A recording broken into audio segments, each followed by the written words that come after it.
সালাতে আপনি মুসলিম দাবি করেন, এটা কি করে হতে পারে?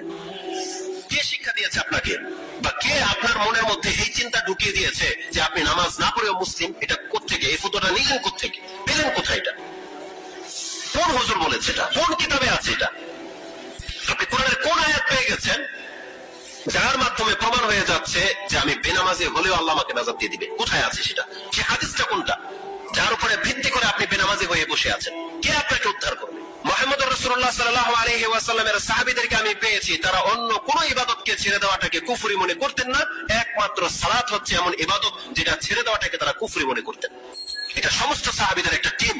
তিনি কোন সাহাবীকে বাদ দেয়নি এখানে যে মতানৈক্য আছে বা অধিকাংশ সাহাবী বলা হয়েছে আসহাবু মুহাম্মদ সাল্লাল্লাহু আলাইহি সাল্লাম। রাসূল সাল্লাল্লাহু আলাইহি প্রত্যেক সাহাবীর আকীদা এটা ছিল, বিশ্বাস এটা ছিল যে নামাজ ছেড়ে দিলে সে কাফের হয়ে যায়, সে মুসলমান থাকে না।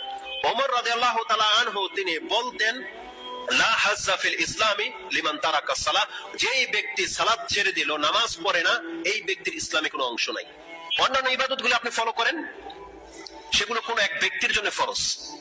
যারা সামর্থ্যবান তাদের জন্য যাকাত ফরজ, যারা সামর্থ্যবান মক্কা পৌঁছতে পারবে তাদের জন্য হজ ফরজ, যাদের শারীরিক ক্ষমতা আছে, প্রাপ্ত বয়স্ক হয়ে গেছে এবং রমজান মাস পেয়ে গেল, তাদের জন্য সিয়াম ফরজ, একটা কন্ডিশনের সাথে।